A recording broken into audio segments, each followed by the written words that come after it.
Shalom saudara, Mas Murni pagi ini menghampiri kita kembali dan bicara mengenai 3 berkat yang dahsyat. Kita sudah bahas bagian pertama dan bagian kedua, yaitu hikmat surga. Di hari yang kedua kita juga sudah bahas mengenai didikan Tuhan. Dan hari ini, pagi ini kita bicara mengenai tentang Amsal 1 ayat yang kedua. Saya bacakan lagi ayatnya. Untuk mengetahui hikmat dan didikan, untuk mengerti kata-kata yang bermakna.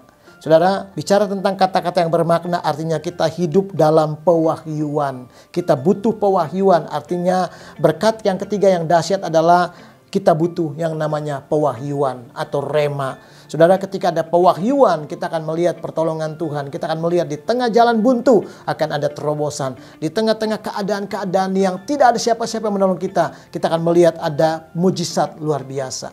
Saudara ingat pada waktu Abraham ditanya sama anaknya, "Bapak, di sini sudah ada kayu api, di sini sudah ada pisau, di sini sudah ada semuanya. Mana korbannya? Mana dombanya?"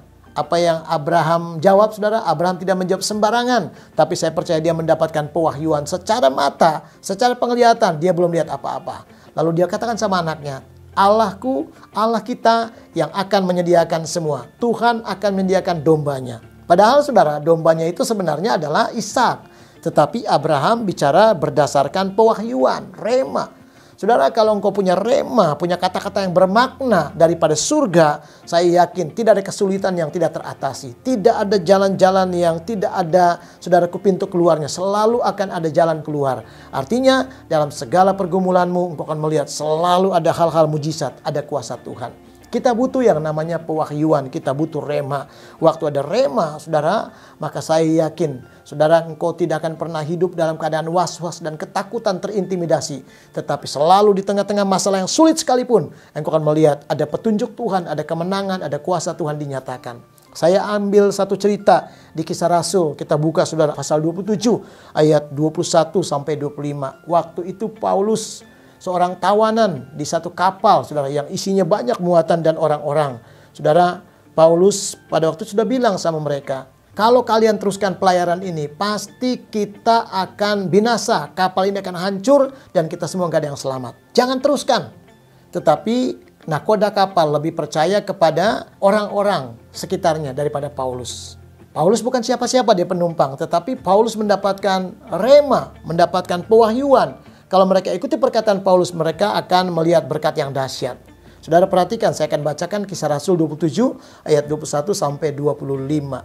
"Dan karena mereka beberapa lamanya tidak makan, berdirilah Paulus di tengah-tengah mereka dan berkata, 'Saudara-saudara, jika sekiranya nasihatku dituruti, supaya kita jangan berlayar dari kereta, kita pasti terpelihara dari kesukaran ini dan kerugian ini. Tetapi,' ayat 22, 'sekarang juga dalam kesukaran ini aku menasihatkan kamu, supaya kamu tetap bertabah hati, sebab tidak seorang pun di antara kamu yang akan binasa, kecuali kapal ini.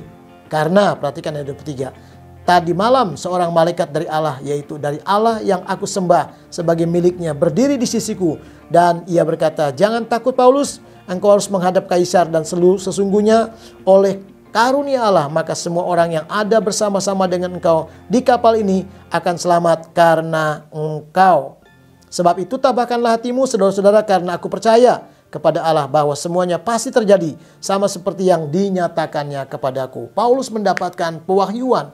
Paulus mendapatkan, kalau istilah Amsal 1 ayat 2 tadi, kata-kata yang bermakna, rema. Saudara, ketika dia dapat rema dari surga, surga beritahu akan ada kesukaran, akan ada kehancuran kapal. Tetapi jangan takut, kalian akan selamat. Akan ada badai gelombang. Jangan takut, berjalan saja, aku bersama-sama engkau. Wow, dahsyat sekali. Hari ini saudaraku, berkat yang ketiga yang dahsyat, saya mau beritahu saudara, yaitu rema, pewahyuan. Dan pewahyuan ini tidak sulit. Waktu engkau datang mencari Tuhan, melekat, mendekat kepada Tuhan, saya yakin ketika engkau berkata, "Saya haus Tuhan, saya mau Tuhan ajari saya tentang rema pewahyuan." Saya yakin dalam bisnismu ada kesulitan tapi ada mujizat. Di tengah-tengah keluargamu ada masalah tapi akan ada pemulihan. Di tengah-tengah penyakitmu ada hal-hal yang sangat menakutkan tetapi ada satu kesembuhan, satu mujizat. Ada hal-hal yang supranatural. Percayalah, dapatkan rema, dapatkan pewahyuan, maka ini berkat yang dahsyat buat saudara dan diberkatilah engkau dimanapun berada. Amin.